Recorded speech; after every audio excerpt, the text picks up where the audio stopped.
Alleluia, Alleluia,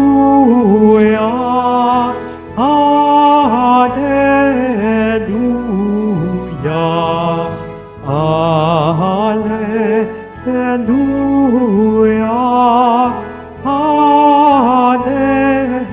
Alleluia. Pinagkasundo ni Kristo ang Diyos at mga tao, kaya't napatawad tayo.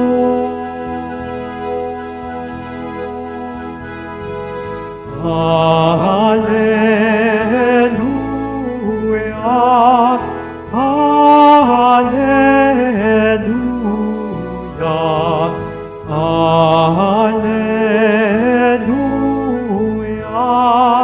Alleluia.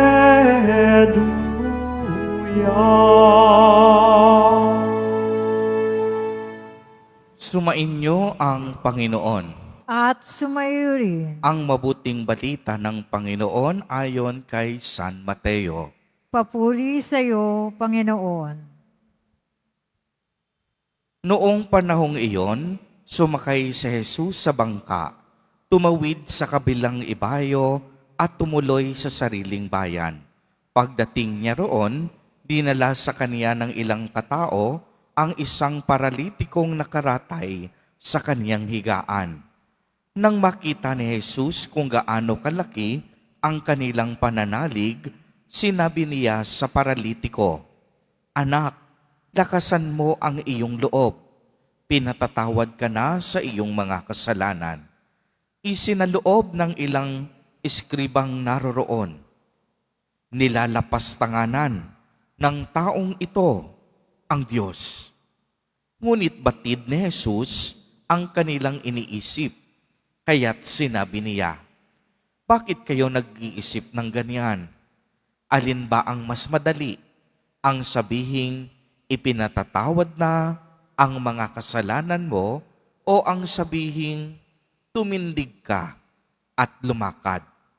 Patutunayan ko sa inyo na dito sa lupa, ang anak ng tao ay may kapangyarihang magpatawad ng mga kasalanan."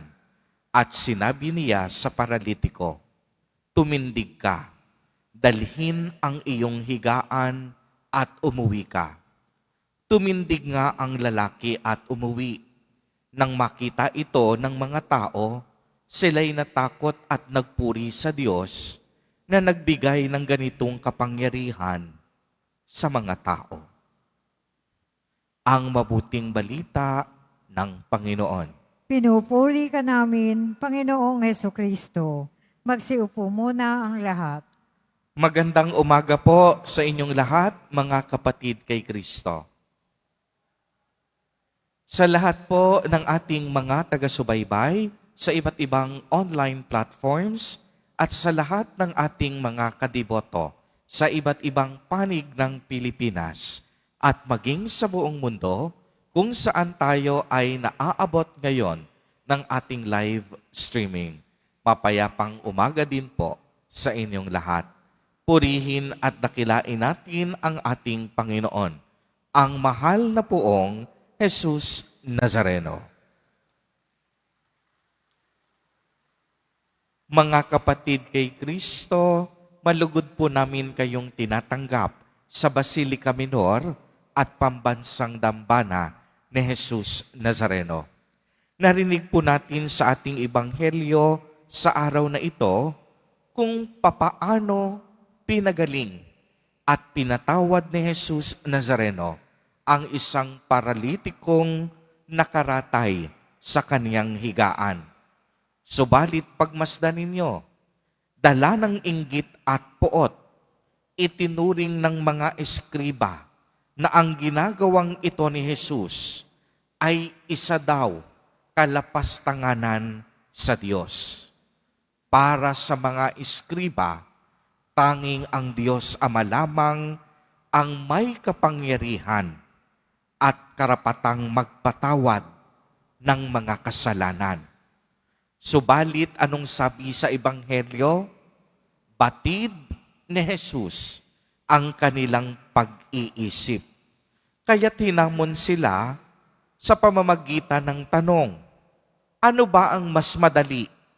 Ang sabihin sa paralitiko na ang kasalanan nito ay napatawad na, o ang sabihin, magaling ka na sa iyong karamdaman? At nasaksihan nating lahat kung paano pinatunayan ni Jesus Nazareno na siya ay may kapangyarihan at otoridad mula sa ating Diyos Ama. Hindi lamang kagalingang pisikal, kung hindi kagalingang espiritual at emosyonal ang hatid sa atin ni Jesus Nazareno.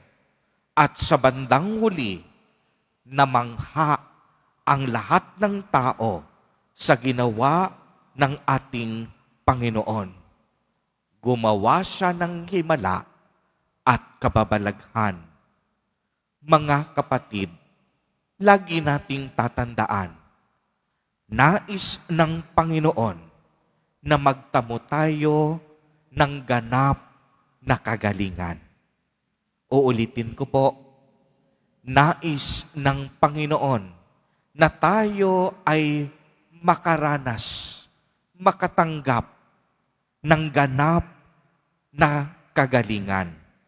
Isang bahagi lang ang kabuuang kalusugan ng ating pagkatao, ang kalusugan ng katawan. Malaking bahagi ng kabutihang hinahangad ng Diyos para sa atin ang pagbubuo ng ating nasirang pagkatao. At alam po ninyo, ang kasamaan at kasalanan ang tanging sumisira sa ating pagkatao. Kasalanan din ang naglalayo sa atin sa piling ng Diyos. Nawawalan tayo ng lakas ng loob. Nawawalan tayo ng lakas upang makipagbuno sa mga hamon ng buhay kung tayo'y hiwalay sa Diyos. At tayo ay napahiwalay lamang sa Diyos kapag tayo ay nagkakasala. Gayunpaman, mulit-muli, ninanais ng Panginoon na palakasin ang ating loob at ibalik ang ating tunay na dignidad sa pamamagitan ng kapatawaran. Kaya alam ninyo, nung kapanahunan ni Jesus, kapag ang isang tao ay may sakit, itinuturing silang makasalanan. Dahil para sa kanila, ang sakit ay bunga ng kasalanan. Kaya ang ginagawa ni Jesus sa isang taong may sakit, hindi lang basta pinagagaling sa kaniyang pisikal na karamdaman, subalit kakabit kasama ang kapatawaran sa pagpapagaling ni Jesus Nazareno.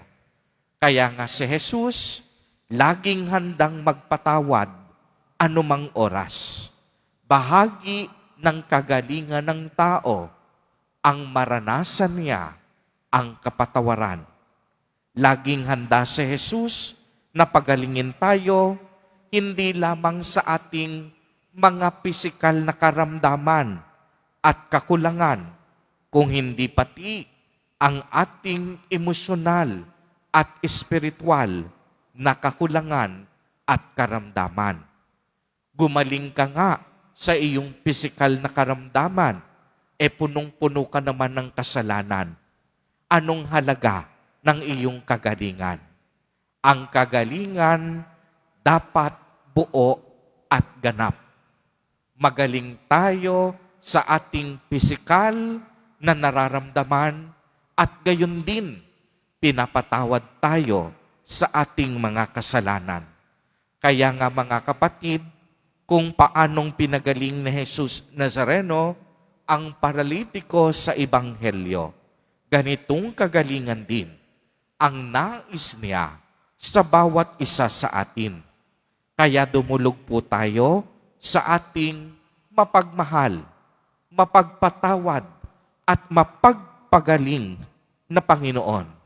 Puno ang pusong mapagkumbaba at malalim na pananalig upang sa ganon, masumpungan natin ang tunay na kapatawaran sa ating mga kasalanan at kagalingan sa lahat ng ating mga sakit at karamdaman. Amen. Amen. Purihin at dakilain natin ang ating Panginoon, ang mahal na poong Jesus Nazareno.